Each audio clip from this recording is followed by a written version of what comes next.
self, according to me, is that which is reflexive. It is both an object and the subject at the same time. It enables, or it is the uniquely human ability to view oneself as if from the outside. Lower animals do not have a self-concept, nor do inanimate objects. It is a uniquely human trait or ability.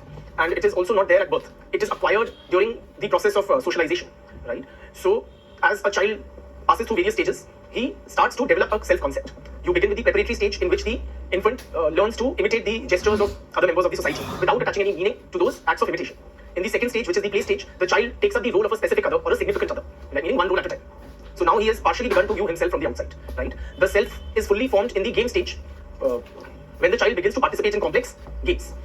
In order to play a game, he must develop a generalized other, meaning a view, how he views himself from the perspective of various other participants in the game, along with an understanding or in the context of the rules of the game. So this understanding of the rules of the game, or the roles arranged according to the rules, is known as generalized other. So he now develops the ability to fully view himself from the outside. Though the self is formed in the game stage of socialization of a child, it continues to evolve throughout one's lifespan, right? In various social interaction situations, through the process of role taking, meaning in every social situation, the social actor places himself imaginatively in the shoes of the counter actor to assess how the counter actor or counter actors view him, and this enables the self of the individual to evolve. Then we have discussed how social interaction takes place throughout one's life. It is both conscious and unconscious communication. Means focus is more on conscious communication, which entails an exchange of significant symbols. Right, so through the unconscious communication, through the exchange of gestures, even takes place in lower animals, also human beings. But what makes human society unique is conscious communication through the exchange of meaningful symbols which are shared. A set of shared meaningful symbols is known as language. So language plays a very important role in human social interaction and the formation of the self. Then Neve's theory was termed as symbolic interactionism by his student Herbert Blumer, who also tried to capture the basic premise of symbolic interactionism. Then we discussed the concept of the me and the I, both of which, these are the two components of the self of the individual. The me representing the dimension of social control or the expectations, the internalized norms and values of the society by the individual, of the various generalized others. The I component represents the uniqueness, the instinctiveness, the impulsiveness of the individual, because of which the control of the society or the me cannot be fully expressed in one's self-concept, right? And that it is the I component which makes us unique. So that was pretty much it, and with that we were done with the thinkers portion, all 6 of them. Now moving forward. So today, friends, now what we do is we begin with various social institutions, and they form a huge chunk of our sociology paper 1 syllabus. In fact, that is what is one of the mainstays of the discipline of sociology. What do we discuss? We study various social institutions, and let us begin with one of the, unarguably one of the most loved social institutions, in which we all participate. Which one am I talking about? Which is the most loved, or should we say least criticized, of the social institutions? It is, of course, the family. Now, what do you understand by the term family?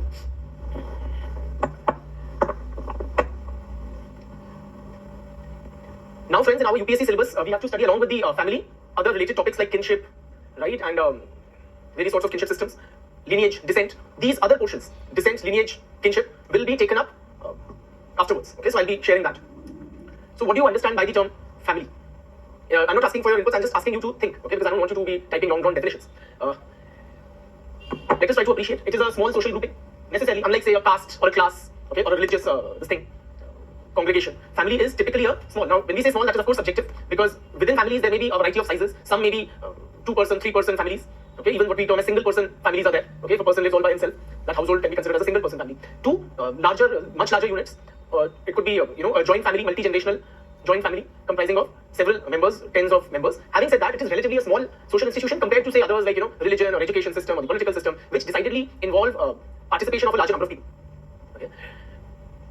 Now, what do these small number of people do? Logically, they live together typically. Okay, we'll be writing a definition soon. Let us try to logically, intuitively try to understand. So, they typically would live together. What else? A very important dimension would be a socially approved sexual relationship between 2 of its adult members. Okay, the adult male and the adult female. There would be a socially approved sexual relationship. What is one word for a socially approved sexual relationship? If you were to give me a single word, commonly used in English, yes, it is marriage. Right? There would also be a certain kind of division of labor within the family. Division of labor in the sense, the adult male performing certain tasks, the adult female performing certain other tasks. Say, in a typical patriarchal society, it is the adult male who is primarily entrusted with earning livelihood. The adult female is entrusted with raising children or cooking food, right? Cleaning up utensils, etc.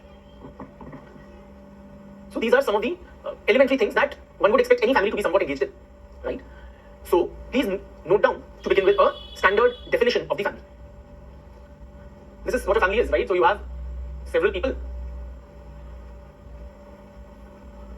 including adults and children, right? These guys are married and then they give birth to these guys, they live under the same roof, right? And so on and so forth. So please note down, according to G.P. Murdoch,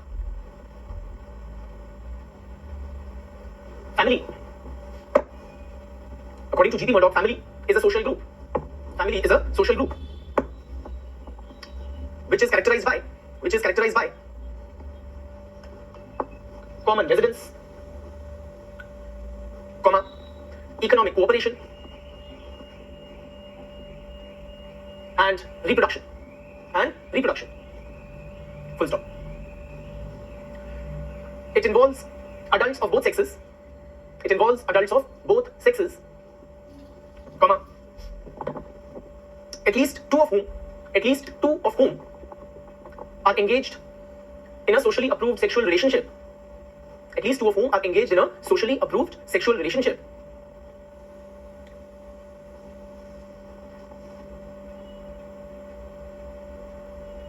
And their children. Okay, whether those children are biological or adopted or whatever, okay, but they are socially deemed to be their children. So what is a family? A family is a social group characterized by common residence, economic cooperation, and reproduction. It includes adults of both sexes, at least two of whom are in a socially approved sexual relationship. Meaning what? There should be at least one married couple. Okay, if there is a single married couple, it would be in the nature of a nuclear family. If there are more than one married couples, say two brothers living along with their wives, or an adult male with his wife and his father with his wife and the children of the adult male, in that case it would be in the nature of a joint family, right? But at least one couple has to be there. Okay, the father-mother unit. So it includes adults of both sexes, at least two of whom are engaged in a socially approved sexual relationship, and their children, whether biological or adopted. Right? This is a standard, easy to remember, run-on-the-mill kind of a, and reasonably comprehensive and specific, well-defined kind of a definition of family. Okay. Now, friends, let me throw a question at you, and I would seek your inputs. What is your take, or what is your gut feel? Now, I know you are not, you have not been in the past students of sociology or anthropology yet. I seek your inputs on what is your gut feel. Is the family a universal social institution? Or in other words, is family as an institution present in all societies? Yes, no answers would do.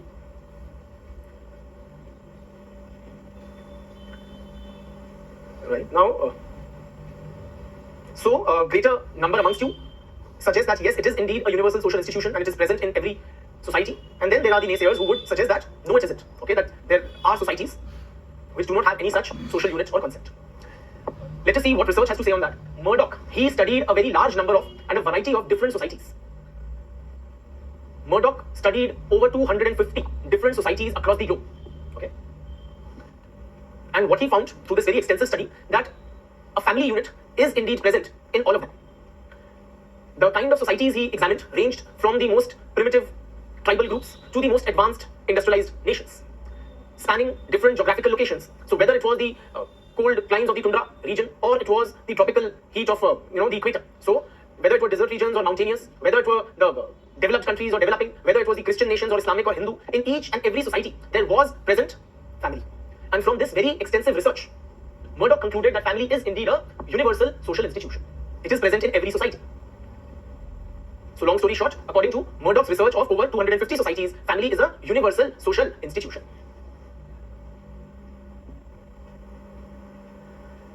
Now from this, Murdoch further infers, why is it present in every society? It must be performing some very important tasks or functions for the society which account for its universal presence. So which theory are we zeroing down on? The functional theory of the family. So Murdoch is a functionalist and he has analyzed the family as a social institution from a functional perspective. Murdoch contends that family is a universal social institution and it is universal as well as functional for the society, and it is its functionality which explains its universal presence. The family, Murdoch suggests, performs 4 vital functions, friends. 4 vital functions. Tell me, friends, what does the family do for the society? That is all you are expected to think when you have to write the functional perspective of any social institution. How does it benefit the society? So you guys are suggesting it's about procreation and socialization. Absolutely. Any other? Yes, instilling values, which would be socialization. Yeah.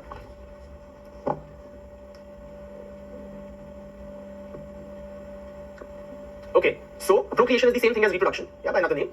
The 4 functions of the family as per Murdoch are as follows. First is the sexual function. Second is the reproductive function. Third is the educational function. And fourth is the economic function.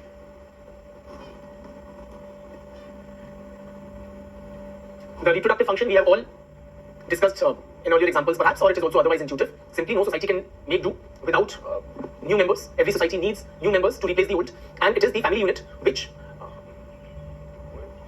facilitates the coming into this world of new members, right? That is the reproductive function. So the family supplies, as it were, babies or new members to the society. Is it different from the sexual function? Why should they be mentioned separately?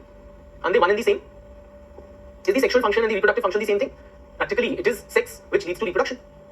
They are not the same. They are not the same. Please appreciate. Of course, they are related, no doubt. Of course, reproduction presupposes sex, but the two are not the same. All the sex that happens in the society, thank God, it doesn't lead to reproduction. Otherwise, we would be many times over, right? As humanity. Now, the sexual function entails it provides a mechanism for the fulfillment of the sexual desires of all members of the society. So it enables the members of the society to express their sexuality.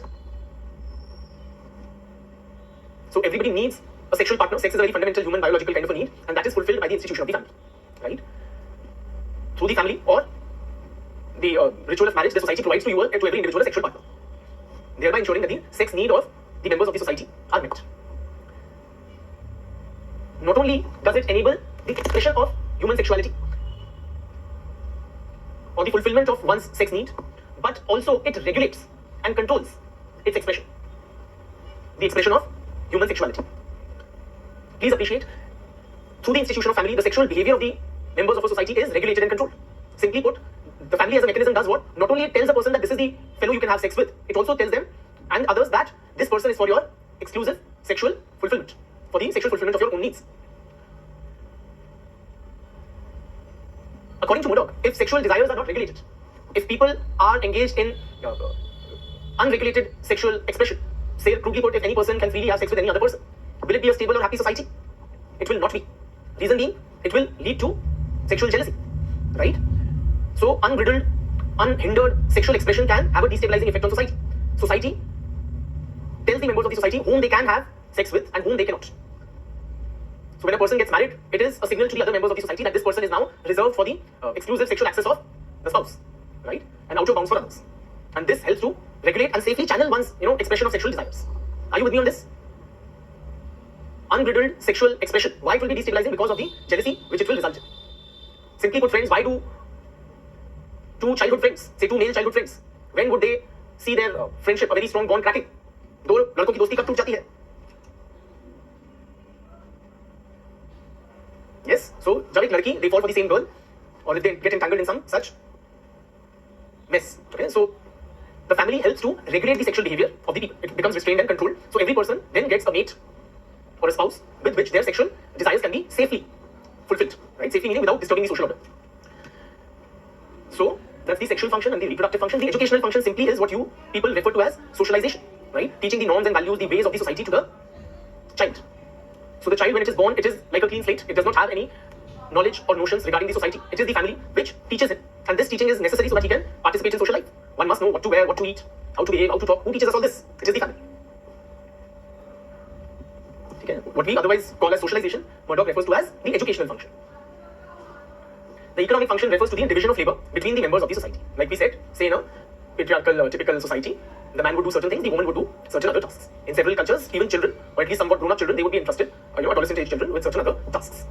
So somebody would have to clean the dishes, somebody would have to, cook the food, somebody needs to ensure that the house is clean, somebody needs to ensure that things from the market are purchased, that we have money for that. All of that division of labor takes place in the family, what Murdoch terms as the economic function.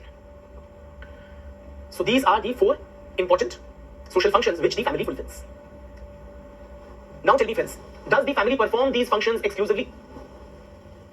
Or in the society, are there other mechanisms also?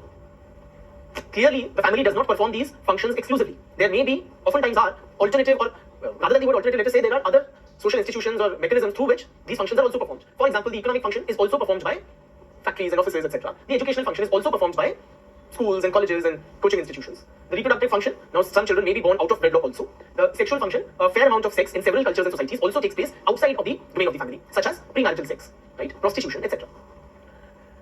So the family clearly does not perform these functions exclusively. Murdoch does not claim that they are being exclusively performed by the family.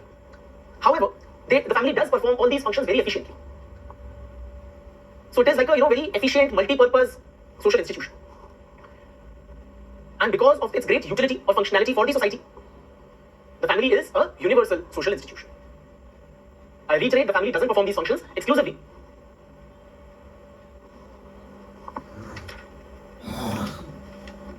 But very efficiently, it contributes to the performance of all these functions. So this is what Murdoch suggests. Are you in agreement with Murdoch? Do you agree? What has been now expressed, very simple, easy to.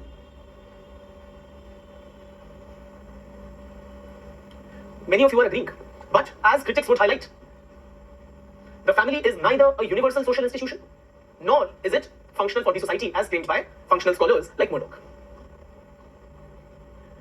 Let us try to assess both these criticisms one by one.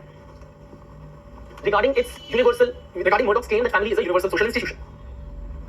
Is it really? Can there be social groups, situations in which the family doesn't exist, yet society is maintained? So, a lot of you are suggesting yes. For example, and I'm just sharing some of the students' inputs. Sadhus do not have families, right? The hermits, the monks, the ascetics, very popular in Hindu culture. Should I say not popular, but respected in Hindu culture and also various other cultures. Monks and saints and sadhus, yes.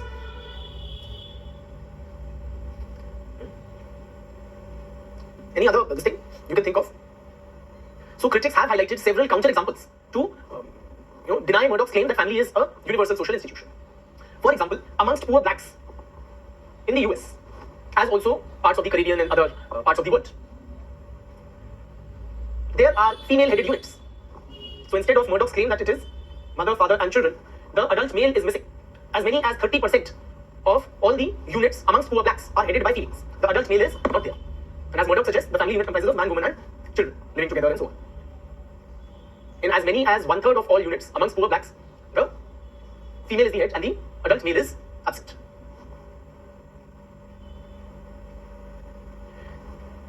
Increasingly, in modern Western societies, you have a greater acceptance of same-sex couples, in which it would be something like this, right? With or without adopted children, but definitely not biological because that's not possible. So instead of, as Murdoch suggests, there would be adults of both sexes, there may be adults of the same sex, and possibly no children also. There are a growing number of single-parent units, right? Like this.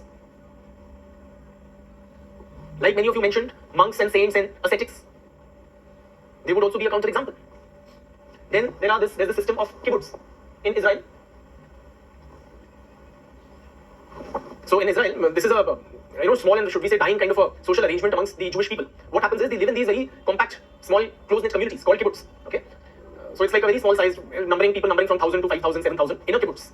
So in that kibbutz unit, what happens is that the children, man and woman, live in monogamous pairs, but the children that are reproduced, they are not considered as children of the couple. They do not reside with their parents. Rather, all children, they reside in communal dormitories, some sort of a hostel arrangement maintained by the society, and they are considered as children of the kibbutz rather than their biological parents. So as Murdoch suggests that there are children who would reside with the parents and be taken care of, that is not happening in the kibbutz.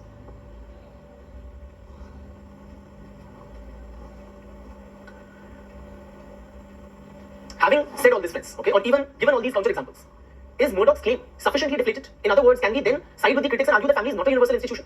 Are these counter-examples, should we say, frankly convincing for us to disagree with Murdoch's conclusion? Likewise, you may have, say, sex workers, prostitutes, they would not be in such family kind of arrangements across cultures and societies.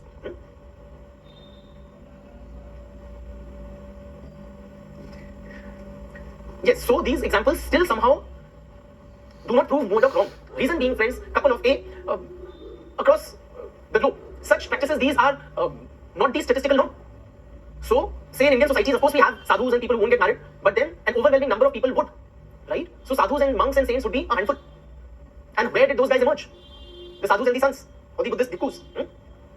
They were also presumably born in families. So, only a small section of a society may opt out of, having a family of procreation of their own. Likewise, when we say that 30% households do not have an adult male, what does it mean statistically? Amongst the poor blacks, that 70% do. So even the statistical norm among such groups is adult male, adult female, and children. more important or equally importantly, friends, if you would ask the members of this unit or this unit, right, how do they see each other? They see this unit as a family. So if you ask this child, who all are there in your family, he will say, my sister and my mother. They are my family. So from the perspective of the members of the family, these alternative arrangements, this person would possibly call him as, so in gay couples also, one person would take up the husband role, the other the wife. They would often even address each other as that he's my wife or he's my husband, right? So there is, if you would ask him, who's your family, he would say, he's my husband. In the Israeli kibbutz also, the children may not live with their biological parents, yet they do share very strong emotional bonds. And then there is the monogamous couple with exclusive sexual access to each other, even in the kibbutz. Oftentimes, how did these children come into existence? They began as what we can term as a normal family. Then this guy possibly runs away or abandons his unit at some point of time of its progression. So this woman did not give birth to these children all by herself. Okay, there was a man, an adult male, in relationship with her to begin with. Point is, friends, if you are not too stuck regarding Murdoch's definition, his definition may seem somewhat limiting, right? That it includes adults of both sexes and their children. Okay, so that definition of Murdoch may be somewhat limiting, but if we are able to kind of accommodate a broader view of the family, a more flexible conception of the family, then in some form or the other, perhaps some modified form like having two adult males, etc., family does seem to be a universal social institution. Okay, so this is our conclusion on this question, that functionalist claim does seem to be correct when it comes to the universality of family as a social institution. So despite these counter examples, they do not take away from the functionalist claim in entirety. If you are not too hamstrung with the definition offered by Murdoch. So what do you say, friends? Is family in some form or the other? Okay, it could be a group of unmarried sisters living together. It could be a same-sex couple with no children living together. It could be a man raising his son by himself. So on and so forth. Is family in some perhaps modified form or the other, is it a universal social institution? The answer that we settle for is yes. Okay, it is. So that is Murdoch 1 and the critics 0. Okay. Now let us examine closely the other important functionalist claim, that the family is a functional social institution. Is it only functional, friends? Murdoch, functionalists like Murdoch, they literally glorify the family, singing praise, highlighting its tremendous benefits for the society. Critics, however, so they make family as, and it is this, kind of, not only in academic, it flows from the glorification of family in society, right? Across cultures, including ours. There is this somewhat of a putting the family on a pedestal, considering it as the cornerstone of society, right? Or the bedrock upon which the whole social edifice is arises. It is considered so essential, so beneficial. It is contributing to one's emotional satisfaction. It is fulfilling the sex need, and oh, so amazing. Is family really so amazing, friends? Karan Johar has told us it's all about loving your family. Is it really? Or do we also have any reasons to not love our families? Right? So various criticisms have highlighted, the critics have highlighted how the family is also a severely dysfunctional unit. It has significant negative consequences for its members as well as wider society. So now we will understand why we must not love our families. Vogel and Bell, for instance,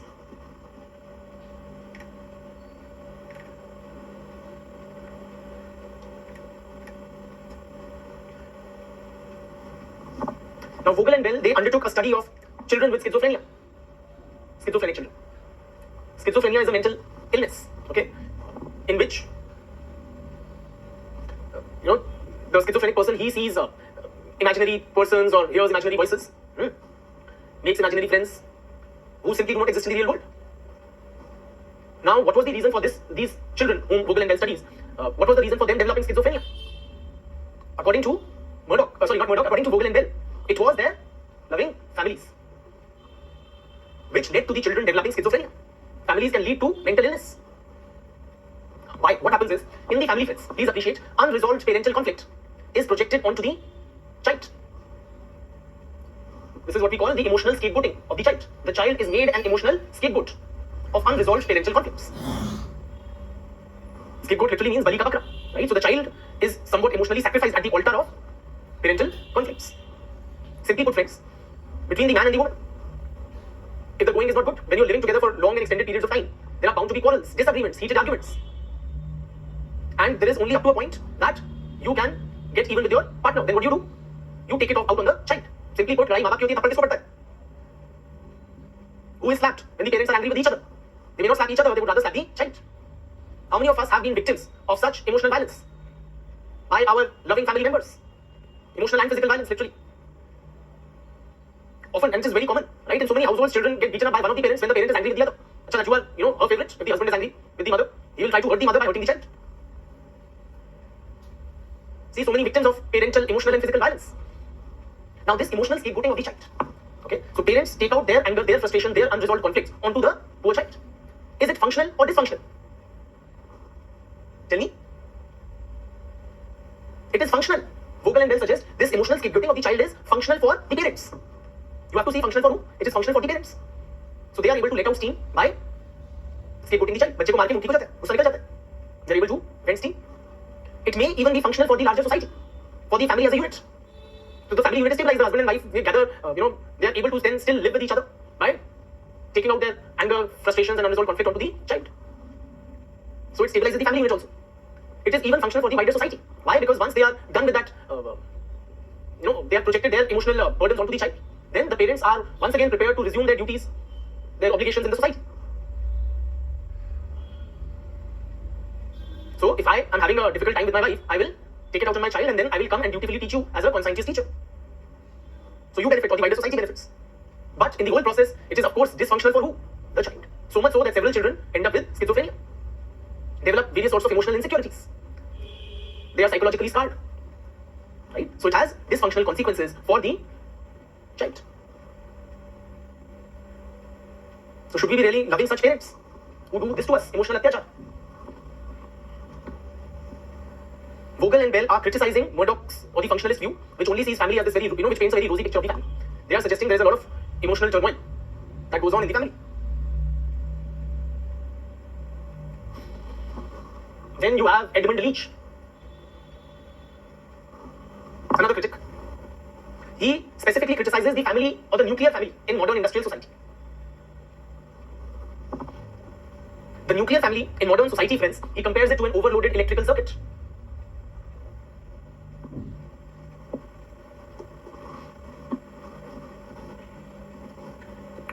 What Leach argues, friends, that in pre-modern society, pre-industrial society, the family is an extended group. There are a large number of kin or relatives in a family setup, right? It's like, say, the conventional joint family that we have had in India, right? So it is a large group. So the expectations from each other are diffused. But in modern nuclear families, what is happening? It is a very compact unit. Okay, there is this adult male, adult female, and one or couple of children. So there is the support network of the extended kinship group is absent in case of modern family. Because of which there are excessive demands that all members of the society place on each other. In traditional pre-modern families, please appreciate, because there are a greater number of people. Say if a woman does not get along with her husband in a pre-industrial society, what would she do? She would cry her heart out with her jethani or the, or she may bitch about her, this thing, with her mother-in-law. She would find some sort of satisfaction, some sort of, emotional support in the wider kinship network. But in modern nuclear families, what happens? That wider kinship network is absent. So there is no devar with which she can have a laugh. There is no jethani with whom she can share, bitch about the mother-in-law or whatever. So all they have is each other in the modern nuclear family. So the expectations and everything from each other are greatly increased. So if the wife wants sexual fulfillment, whom does she look to? To the husband. If she wants to spend time, it is the husband. If she wants to cry her heart out, it is the husband. So she wants him to be the friend also, to be her psychologist also, to be her mentor also, her teacher also, her this also, or that also. And no member of the family can live up to these heightened expectations that other members place on them. Nahi hota itna kuch. Now, because of these increased expectations, with which the nuclear family system is overburdened, what happens? It becomes like a very, very explosive kind of a situation. You are continuously making demands on each other. You are feeling that you are being shortchanged. You are giving more to the relationship and receiving less. Yes or no? There is no emotional vent or outlet except each other. So what will happen when the situation is so fragile, so explosive? At one particular point, it will literally explode, leading to conflict, tensions, arguments, disagreements, violence, and whatnot. In simple terms, the nuclear family in modern industrial society, without the support of the wider kinship network, is unable to bear the increasing expectations that its members place on each other. So it's like an overloaded electrical circuit which can anytime lead to, this boom kind of a thing. Not only that, further what he suggests, Leach, that what the family teaches you, the family erects artificial barriers between its members and the outside world. The family erects barriers between itself and the outside world. How how many of us have been told, have all of us possibly not been told by parents or by well-meaning family members, do not trust strangers? Yes or no? So the family, what it does is portrays other members of the society as greedy, mean, selfish. Everybody is out there to get you. Yes, right since childhood, right? Children are told not to accept, say, toffee or gifts from strangers, not to talk to strangers or go with strangers. As you grow up, girls would be told not to smile at strangers. So you are constantly told that the world out there is, mean and cunning and out there to get you. Everybody is, if somebody is being too nice to you, why are they being so? What does the family tell you? So either they are going to take advantage of you, or they are going to shortchange you, they are going to deceive you, they are going to... So the world out there, it's a big bad world. Yes, this is Edmund Leach only. And one must be beware. Whom can you rely upon? What does the family tell you? What do your parents tell you? Whom can you rely upon? Whom can you trust? Only the family. So beta, nobody loves you, nobody cares for you except for us. We have given birth to you. We are the ones who think nothing but your good. So whom do you expect from? The parents or each other. That family unit, which is already overburdened, now you have insinuated it from the larger society. Why? There are all wolves out there to eat you. Because of which we are unable to establish bonds, satisfying relationships with the outside world.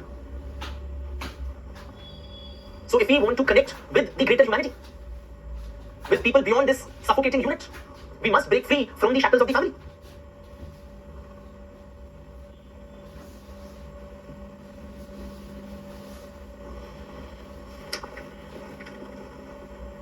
Moving to another critic, R.D. Laing.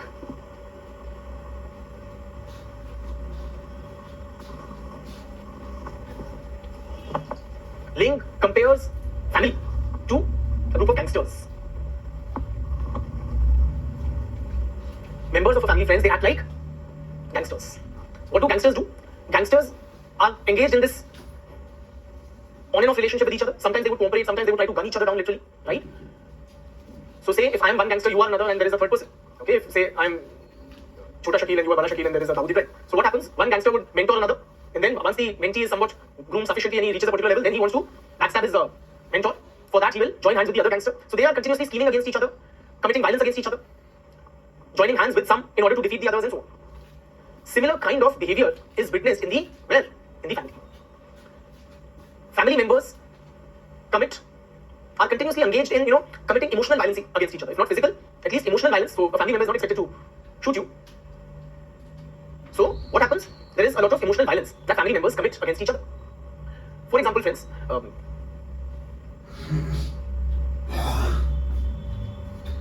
if you've, how does it work in a joint family? It is often, it is very popularly depicted in popular cinema or mass media. What would the elder sister-in-law do if the younger sister-in-law is cooking some food for the whole family? She would try to ensure the downfall of the, put lots of salt or something like that, right? So that she loses in stature, in esteem, in dignity in front of the other members of the family. So there's one gang of the elder, Babu and her husband, and the younger Babu and her husband, and the matriarch and her husband, they are another gang within the family. And they're always trying to put each other down. Does it also happen in nuclear units? Or is it only a feature of these joint setups? Tell me, friends, if you have had a same-sex sibling, okay, for female students who have a sister and male students who have a brother, how do you feel if your sibling performs poorly in exams or in life? It is for many of us a matter of immense satisfaction. You cannot articulate it, you cannot express it. Why? Because his poor performance makes your performance correspondingly better. Yes, what we call sibling rivalry. So whether it is a matter of grades or relationships, etc., there is continuous comparison. When your parents scold your sibling, do you feel happy or sad? Nothing could be of greater satisfaction to a person than the sibling losing dignity or status or respect. Right? It is very, very satisfying. Why? Because you thrive in the other's unhappiness, your own blood relationship. Laing suggests, friends, there is a very strong nexus, particularly between a son and his father. A very strong emotional nexus. What is this nexus? In the sense that the opinion of the father has a very strong effect on the psychological well-being of the son. And the father would do what? He would commit frequently emotional violence against the son. So the son would be told that you have brought disrepute to the family, that you are good for nothing, that you have shamed me, that you have scored so poorly, and so on and so forth. So the son would do what? When he is emotionally assaulted by this gangster, what would he do? Where will he seek emotional refuge? In the mother's arms. So the son would rush to the mother to receive some emotional care, some sort of refuge from the emotionally violent father. And what would the mother do? She would offer her emotional support. So she would tell him, so what if you're not good in studies? You're such a good dancer, right? Or it is because you fell ill that you did not score well. So, and she would then fight it out with him, for him. Such kind of emotional violence and gangster type behavior is frequent in families. She would mollycoddle him, she would pamper him, and she would confront the father on behalf of the son. Likewise, when the mother and the father fight, whom would they go to? They would go to the child, seeking emotional solace in the child. So the wife would tell the husband, you are a bad husband. The husband would tell the wife, you are a horrible wife. And then they would go to the child separately. Ask him, I'm a good parent now. I'm a good mother now. I'm a good father. And the child will say, yes, mama, you're the best. And then she would derive some solace over there. Right? So the point is, friends, Lane simply suggests that family members are frequently committing emotional violence against each other and engaging in these, pacts, relationships with each other, trying to somehow traverse through that minefield that we call family life. Particularly, he emphasizes on the nexus between the son and the father and how it has significant consequences for the psychological well-being of the son.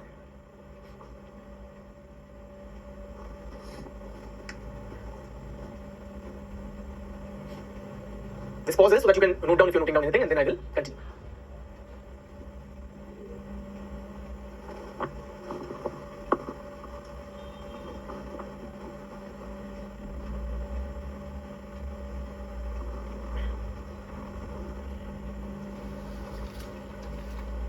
His book is rather very dramatically titled Death of the Family. Death of the Family.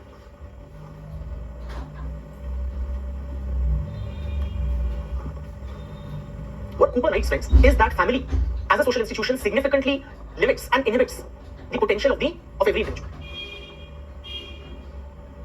It retards the growth, ensures that the individual does not reach his potential. The individual does not or is not able to express his individuality. Let us take a simple illustration.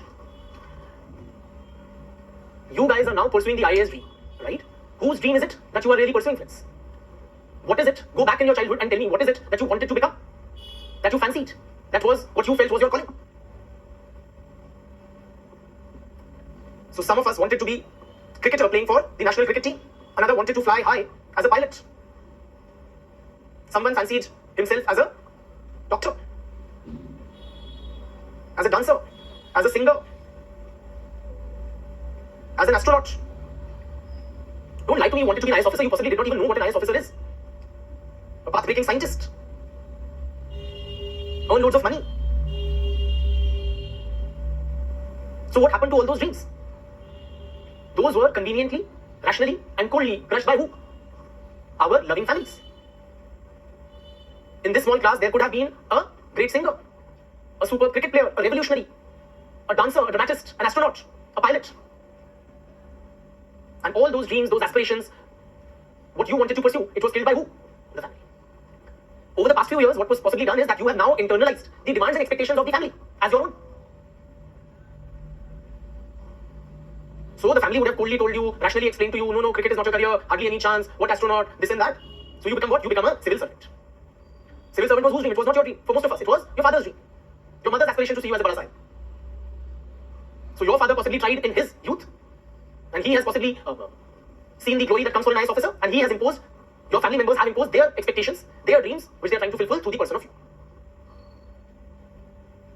So, Cooper argues that we all interiorize our family daily, and this interiorization of the family kills the individual. The family literally murders the individual daily.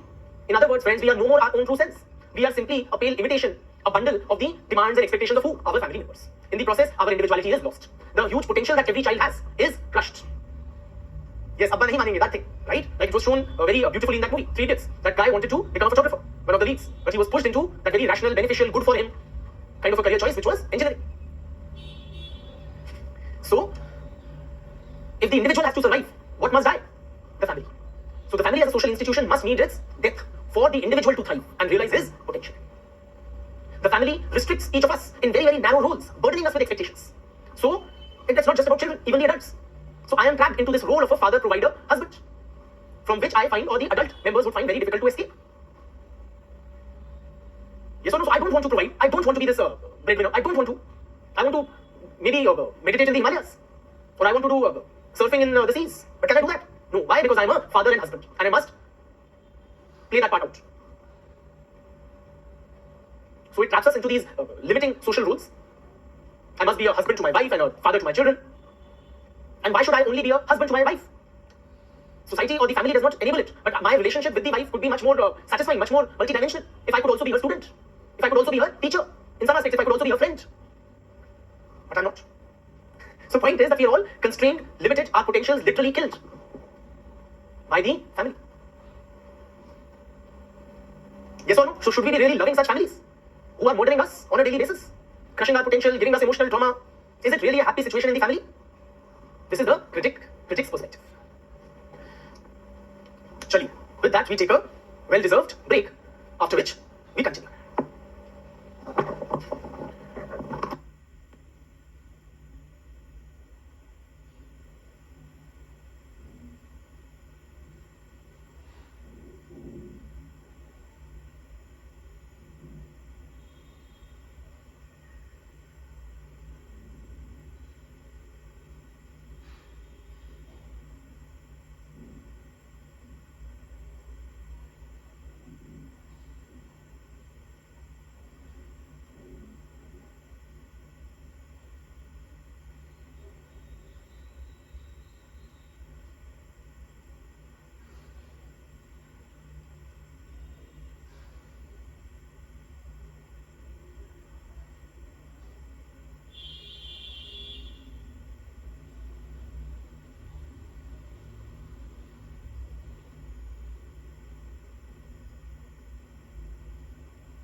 Welcome back, friends. Please confirm that I'm visible and audible. Friends, please confirm if you're with me. Thank you. So we've discussed various critical views of family. And friends, don't take it to heart, okay? I mean, academic literature is one thing. Many of these critics, they also enjoyed family lives. Okay? Some of them had very difficult family lives, like R.D. Laing. Okay? He was apparently chained by his parents while, and told by his parents that he was evil. Okay? And suffered depression and various mental ailments. Okay? And also many of these studies, okay, they were with what can be termed as broken families or troubled families or, schizophrenic children. So the kind of conclusions you are bound to derive from there, it is likely a very dysfunctional view of the family, right? So don't take it to heart and not love your families. Okay? Actual social life is one thing and these academic criticisms quite another. With that caveat, let us move ahead. So let us now look at the Marxist view of the family. The Marxist theory of the family.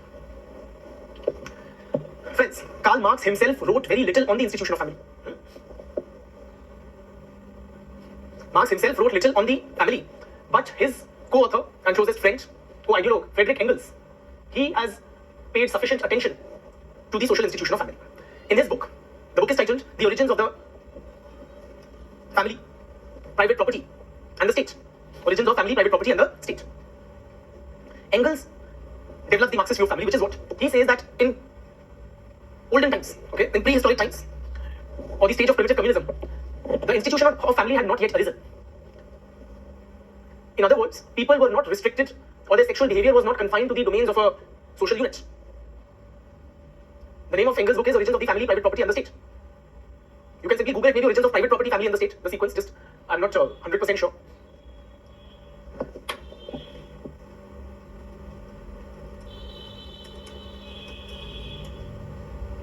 Yeah, the name of the book is I have just confirmed, The Origin of the Family, Private Property and the State. That is the title of Engels' book, in which he suggests that in the stage of primitive communism, there were no restrictions on the sexual behavior of the people, and family as a social institution did not exist.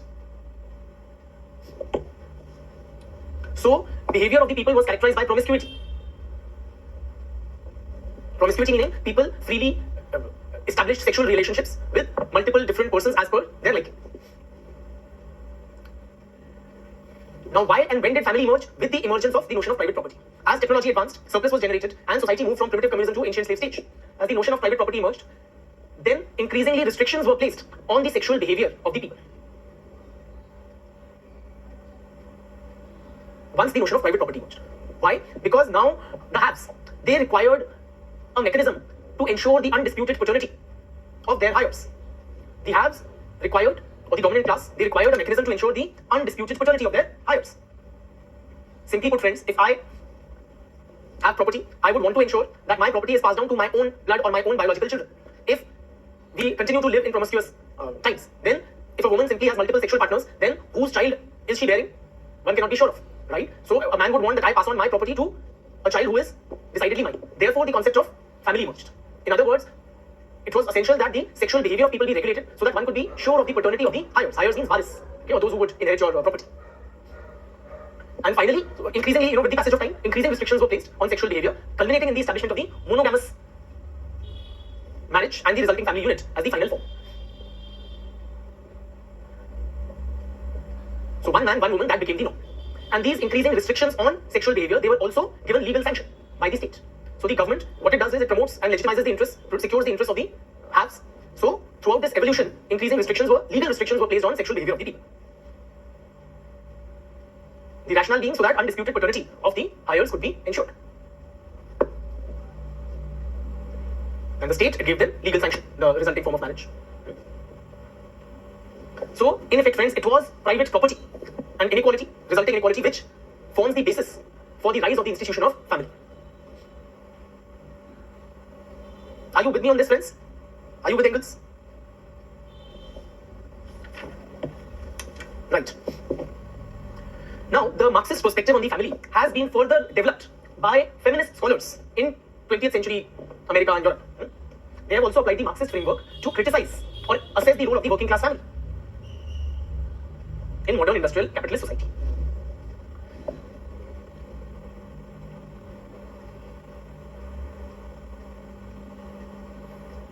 Now, how they have analyzed the working class family. From a Marxist perspective, friends, the family is a part of the, please complete my sentence, family is a part of the, use Marxist jargon, it is a part of the superstructure. It's a part of the, family is a part of the superstructure. And what does the superstructure do? It legitimizes, secures, promotes the interests of the ruling class or the dominant class. So in a capitalist society, the family as a unit, the working class family as a unit promotes whose interest? Of the bourgeois or the capitalist class. So feminist scholars have analyzed the working class family as benefiting or supporting the class interests of the bourgeois in industrial capitalist society. Let us appreciate how. How does the working class family benefit the capitalist? In various ways. One thing, friends, the family as an institution reproduces labor. साफ बात है, where do we get new workers from? Those are provided by the working class families. So, if my grandfather was a worker in the Tata factory, in the whoever the Tata Seniors factory, then who will work in the next generation of Tata's factories? My children, and then my children, and so on and so forth. So, a continuous supply of labor power is provided by working class families.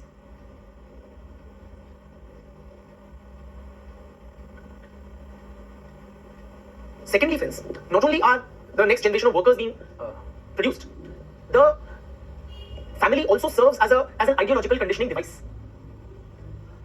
Ideological conditioning device, meaning it inculcates the right kind of attitudes, mindset, orientation in the working class. For example, the working class family, what it does, it teaches to its children what? Traits like submission to authority. So, parents and children are engaged in a hierarchical relationship, a relationship of authority and subordination. And what do parents do if you ask them a question? What are you told to do? Are you encouraged to ask questions? You are told, shut up and do as you are told. So, you learn through long years in the family, submission to authority and, following orders blindly without questioning. So, it inculcates in working class children, the working class family inculcates traits like obedience. Obedience training, it teaches us simply. Deferring to authority. Thereby, it produces a very docile kind of a workforce.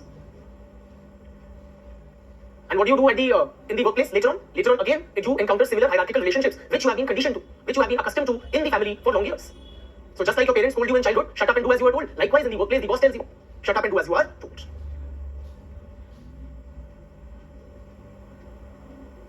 So you are taught to not apply your own mind, follow orders, do as you are told, not question authority figures, all of which kind of produces a docile, compliant workforce, which the capitalist system benefits from.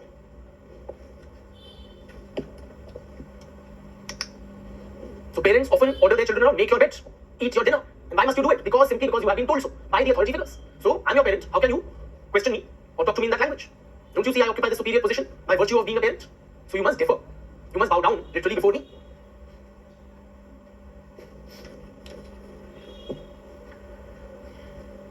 Another way in which the working class family benefits the or serves the class interests of the bourgeois is by reducing the bargaining power of the male worker.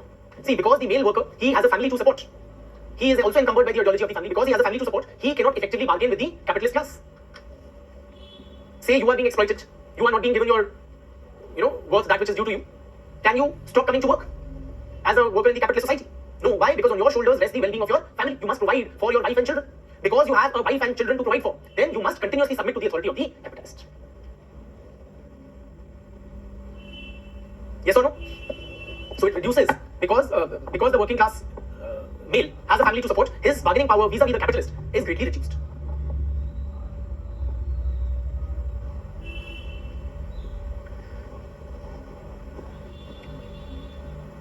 Also appreciate, friends, another aspect. What happens is that the adult male, the working class male, every working class male enjoys a sort of petty dictatorship within his own family. So he is the head of the household, he is the boss at home, though he is powerless and almost rendered impotent at the workplace. So what happens? Because you must submit as a working class male, you have to submit to the authority of the capitalist at the workplace. That dehumanizes you, that makes you feel impotent and worthless, because you are alienated at work, because you are being exploited and oppressed at work. What do? You take out all that frustration which is generated by your exploitation in the capitalist system on who? On the capitalist? On your family. So the working class male would go back to his wife and children and he would scold them. Tell the children to shut up. Go out because I want the TV switched off. Right? Daddy has come home after a hard day's work. And that gives him some sort of a psychological satisfaction. So there are people under me also. So what does he do? Next day he again packs his bags and goes back to submit to his own exploitation and oppression in the capitalist system. Being an obedient, docile worker at the workplace. So all the frustration, tension, conflicts, feelings of inadequacy that are generated in the working class male because of his disadvantageous position in the capitalist economy, they're all vented out safely within the confines of the family. So who benefits from it? the capitalist system as a whole, the working class frustration being diffused, the system rests more secure. Right? So that is how the family has been variously analyzed from different perspectives.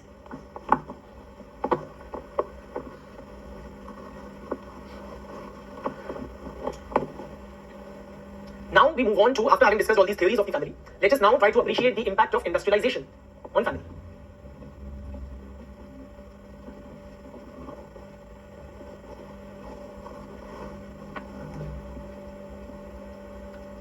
When we discuss the impact of industrialization of family, two aspects of it we consider. What is the impact of industrialization on the structure of the family? And what is its impact on the functions of the family? Beginning with the impact of industrialization on the structure, meaning the Banawat, how it is made. How is the family structure affected by industrialization? It should be elementary knowledge by now. With the industrialization or industrial revolution, how is the family structure affected? Yes, basically the extended family is replaced by the nuclear family. Or industrialization contributes to the nuclearization of the family, simply put. Extended families are replaced by nuclear family units. Why that happens? As Dicot Parsons suggests, the nuclear family is widely prevalent in modern industrial society because there is a functional fit between the industrial economy and the nuclear family form. The nuclear family best meets the requirements or the needs of the industrial economy. The industrial society requires a geographically mobile workforce, and the nuclear family is a geographically more mobile unit. Simply put, a man with his elderly parents, wife, children, everybody, it will be difficult to move. But a man is more mobile. He can shift to wherever his job takes him, or there's a match between his skill sets and the job requirements with the smaller nuclear unit. So, nuclear family with greater geographical mobility is better suited to industrial society. Another aspect is, in modern industrial society, there is also a high rate of social mobility. The rate of social mobility is also high, meaning people are no more, tied to their parental social status. My parents may be poor, my father may be a cobbler, but I may become a manager. Right? So there is a higher rate of social mobility in modern industrial society. Now this also, the nuclear family suits this aspect also, the high rate of social mobility in modern society. Why? Any unit, Parsons contends, any unit bigger than the nuclear one in modern society with high social mobility rate would be unstable. Simply put, friends, imagine if there is a man with 3 sons, okay? When the 3 sons grow up, in pre-modern societies, they would stay with him. If he's a farmer, they're all farmers. If he's a cobbler, they're also cobblers. That is how it typically went. So the financial and social standing of each brother would be same or similar, derived from the father. But in modern industrial society, what happens? One's position in society is determined by one's education, ability. It is a merit-based society, broadly. So many factors. So brothers may be engaged in very widely different occupations. Say this brother becomes a high-ranking civil servant by cracking the government exam. This brother, his capabilities are limited. He has been a lazy bum, so he ends up as a peon in a private company. The third brother, he is doing his own thing. Okay, so this says he's an IS officer and he's the peon and he's whatever, any third occupation. Now if, let me make this one the peon and this one the IS officer. Okay. Reason being, say if M1 is elder to M2 in age, and if they're all staying together, okay, with their wives, will it be a stable unit? Will these guys live happily ever after? No. Why? For the, within the family, the status of M1 is higher to M2 on account of his age. But in the outside world, the status of M2 is higher than M1 because of their differing occupations. Consequently, there will be a status mismatch, conflict. Right? Particularly, M1 will experience heartburn, jealousy, and so on. In other words, friends, the family unit will be highly unstable. Now, so what happens is these 3 go their own ways. He lives with his own wife in this unit, he lives in another unit, he lives in another unit. And then they would meet only on rare family get-together occasions. Now, this guy may be a peon, but within his own unit, he is the undisputed boss. Within his own unit, he is the undisputed boss, and so on. Right? So this accounts for a more stable kind of a social arrangement than any bigger unit in case of modern society characterized by high social mobility. Are you with me on this? So, simply put, friends, modern industrial society requires a geographically mobile workforce and also has a high rate of social mobility. Because of these factors, Parsons contends that the nuclear family form is the best suited.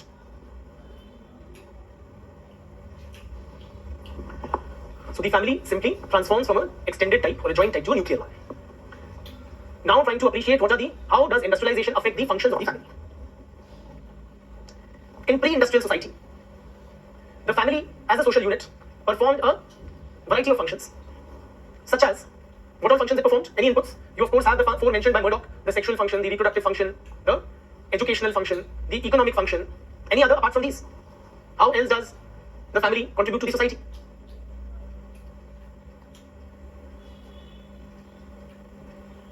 Yes, the educational function, socialization is included therein. For example, it performs an emotional function. So it ensures the emotional and psychological well-being of the members of the family. If you want to talk it out, whom do you talk to? Or establish that human connection, other members of the family. if you need an emotional catharsis or kind of a venting out, it is you do so with the other members of the family. It also provides social security. Social security in the sense, who looks after the disabled members of the society, those who are mentally deranged, those who are, in any manner incapable of taking care of themselves. It is the family unit, right? So it provides social security. It performs a recreational function. Simply put, how do you spend your free time? Recreation is what you do in your, free time when you're not working. As children, if you grew up in joint household, what would you do? What do children do when they're not studying? They would play with other children of the family. What would women do? They would talk with other members of the family. What would the men of the household do? They would also have a hookah with their fellow members. So it was also a unit of recreation. Simply put, time pass.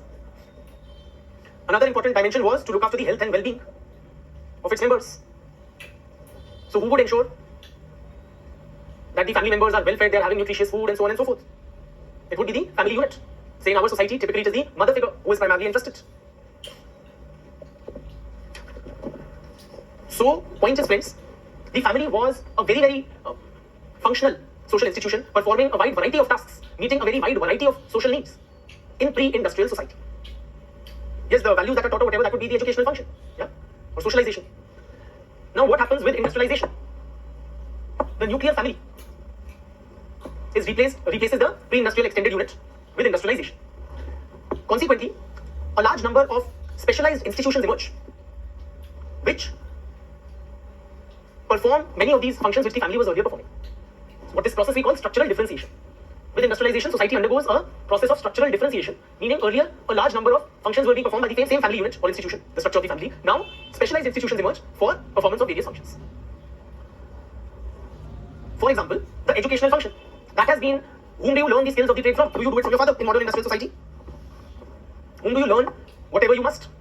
You learn it from specialized institutions like schools, colleges, coaching classes. So specialized institutions have emerged which are dedicated to imparting of skills, knowledge and education. The economic function. Now the family is no more engaged in production as a unit like it was in pre-industrial times. Instead, it has been replaced by factories and offices, the marketplace, as the important or dominant social economic institutions. Emotional and psychological support, who provides in modern industrial society? If you have been to any Western society or you have seen movies and serials, they have their own personal shrink. So you would have professional psychologists, mental health professionals who would be looking after the psychological well-being. Who has taken, which social arrangements have taken over the function of social security? So who looks after for those who cannot provide for themselves, like the elderly, the disabled, the unemployed? So you have, the state has overtaken a large number of welfare functions, the welfare state, right? So it would give unemployment allowance and so on and so forth. It could be civil society organizations or NGOs. They would run or establish old age homes, orphanages and the like, right? So they have taken over the function of social security, it seems. The recreational function, who performs? Whom do children play with? Now you have nuclear families, 1 or 2 child in the family unit. So how do you spend your free time? Or whom do women gossip with? I mean, I know that's a kind of patriarchal stereotype that women necessarily gossip. Yeah, so women would join kitty parties or clubs, or men also for that matter. The children would be engaged in, these put in creches or play dates or public parks. They would meet children. Or nowadays there's this explosion in online recreational activities, whether it is YouTube or numerous other such platforms, right? So point is, there are alternative recreational mechanisms. Now we simply don't play with our cousins and that whole gang of brothers and sisters because we don't have too many people within the household. Who looks after the health and well-being? For those you would have professionals, doctors and nutritionists and whatnot, and hospitals. So point is, friends, that it seems that in modern industrial society, specialized institutions have emerged which have taken over many of the functions that the pre-industrial family was performing earlier. Can we then say, friends, that family is less important for modern industrial society than it was in pre-industrial society? Will that be a fair conclusion to make? My question is, can we then say that family is less important, a social institution for modern industrial society, than it was in pre-industrial times? Parsons suggests that that would not be a fair conclusion to make. The nuclear family retains its importance in modern industrial society. It has only become a more specialized institution. So, the nuclear family in modern industrial society continues to perform 2 vital and irreducible functions. In modern society, the nuclear family continues to perform 2 very vital and irreducible functions. Irreducible in the sense they cannot be taken away from it. In modern industrial society. Even these ways, is sexual functioning happening outside? Increasingly so in modern industrial society. I'm not talking about Parsons, I'm just going to the previous view. Okay, how alternative arrangements. So now, premarital sex has been institutionalized in the Western world through dating mechanisms. Right? Now, coming back to Parsons, he suggests that the family continues to retain its importance and performs two irreducible vital functions in modern society. What are those two irreducible functions? One is, where do I write? The two irreducible functions of the family in modern society. One is the primary socialization of children. Primary socialization of children. Primary socialization means, when socialization in general means teaching the norms and values of the society to the child, the ways of the society to the child, or to a person. Primary socialization means the first teaching that we receive, okay, when we come into this world. It would include stuff like, the very basics. Teaching language, the alphabet and language as such. Teaching potty training, okay, telling what to wear, what not to wear, what kind of foods are eaten in our society, those very, very basics. Okay. Then schools and all, they take over in terms of secondary socialization. Okay, but primary socialization, the first teaching we get is from the family. And this, Parsons argues, cannot be done by any other arrangement. Why? Because primary socialization requires an atmosphere of love and affection, of warmth, emotional security and trust, which cannot be provided by any other alternative arrangement. If you have ever dealt with a newborn child, an infant, is it an easy task to teach him things? Is it a pleasant affair, bluntly put? It is a mighty difficult task. Children literally get on your nerves, right? It is. So they may defecate on you, they may puke on you, they may urinate on you. You try to teach some child alphabet. Okay, A for apple, they will say A for ball. What do you do? So that gets very, very difficult. It requires a hell lot of patience and genuine love for the child to kind of see him through those initial training years. And that, see, if you try to teach a child by scolding him, he will not learn. So you have to teach him with patience and love and offering him support. So all that requires what? The presence of family. It is only the family unit which can ensure the primary socialization of the child. The second function, which is irreducible, is being performed by the nuclear family in modern industrial society, is the stabilization of adult personalities. Stabilization of adult personalities. What does that mean, friends? See, in modern industrial society, outside of the family world, the relationships are largely transactional. So other members of the society connect with an individual for fulfilling certain narrow needs. So no person finds fulfillment, finds that he is fully appreciated for who he really is outside of the family. Simply put, friends, we have known each other for about a month now. Do you care about me? Tell me. No, you don't. All that you care about is that I should be teaching you sociology well and on time. That I should be. So your concern for me is limited to my meeting your need for, this completing sociology. So you see me only as a teacher. The shopkeeper sees me only as a customer. My staff sees me only as an employer, or my employee sees me only as an employee. Employer sees me as an employee. Everybody is wanting some benefit from the individual, and that is how relationships are in the outside world. They are impersonal, transactional. Nobody really appreciates me for who I really am. Apart from these narrow roles of teacher and employer and customer, etc. Except who? Except the family. So only when I come back to my family after a tiring day's work that I feel complete as a person. My daughter does not love me because I teach sociology well. She does not appreciate me because I'm earning X money or because I'm buying certain things. She simply loves me for who I am. So only in the family, and that is required even for adults. Why? Because we need to go and face this impersonal, transactional world again day after day. So where do you recharge your batteries? Who provides you that emotional kind of continuous supply of emotional oxygen? It is the family. So family provides, simply put, friends, both these functions. Primary socialization of children and stabilization of adult personalities requires an atmosphere of love, emotional security, affection, genuine concern for each other, trust, all of which is only prevalent in the family. Therefore, no other social arrangement can replace the family in the performance of these functions. So the family in modern industrial society, according to Parsons, has only become more specialized. But society, it is not any less important for society than it earlier was. Are you with me on this? Fine. Okay. Moving beyond Parsons, slightly beyond Parsons, let us try to appreciate. Is it fair to suggest that these institutions, which we mentioned, the specialized institutions which have emerged, which are performing many of these functions which earlier the family did, have they completely taken away those functions from the family? Have they replaced the family in the performance of those functions? The answer is clearly no. Despite the emergence of specialized institutions, the family continues to play some role or the other in the performance of a large number of functions. Okay, so we do have premarital sex which has been institutionalized. But again, a lot of sexual function or the sexual need is met where? Within the institution of the family. Much of the reproduction in any society continues, including modern industrial ones, happens within the institution of the family. Likewise, the educational function. Primary socialization continues to be taken care of by family. What about later on years? Has the family got anything to do with your school and college education or not? Tell me. Your parents may not know the subject, so they have to engage a specialist, right? But then again, who ensures that the child is aware of the importance of education? Who tells you, padlo जीवन में कुछ बनना है तो? Family. Oftentimes, it is the family which would provide funding for the child's education. So family continues to play a role there. Of course, they're not teaching you sociology or history or geography. That is the task of specialists. Economic function. The family may have been replaced as a unit of production. Okay, now production takes place in factories and offices, right? So all economic activity on the production side. But family has emerged as a very important unit of consumption in modern society. Consequently, a lot of expenditure in modern industrial society is made in the name of family. For example, when you buy a house, does an individual buy a house for himself? No, he buys it for the family. When you buy a car, do you buy it for yourself? No, you buy it for the family. When you buy a pressure cooker, right? So even a lot of this modern day advertising focuses on the family, right? So these are household appliances, various household appliances. They are, if you buy curtains, you buy for the or in the name of the family. A lot of expenditure, consumption is done as a unit by the family. So whether they are selling you some new cooking oil or anything, or a car, they will show the entire family fitting into the car, right, and going for a good family time. Or the family's health is maintained by having dhara oil or this oil, and so on. So family is a very important unit of consumption in modern industrial society. Yes, there are specialized trained psychiatrists, psychologists, counselors who are meeting the emotional and psychological needs of the people. But then again, is it your first this thing that you rush to the counselor? No, a lot of emotional support, etc., comes from the family even in modern industrial societies. Likewise, health and well-being, say of the physical kind. Do you straight away go to nutritionists and doctors and hospitals? The everyday well-being, again, is ensured by the family. Right? So point is, friends, the family has not been completely divested from the performance of these myriad functions. Specialized institutions which have emerged in modern society, they are somehow complementing the efforts of the family, rather than taking those functions completely away from family as a social institution. Right? So, in conclusion, friends, the functions of the nuclear family in modern industrial society are different than in the pre-industrial times. They are greatly modified, but they are not completely, taken away from it. Okay? And with that, we call it a day. बहुत धन्यवाद. Thank you.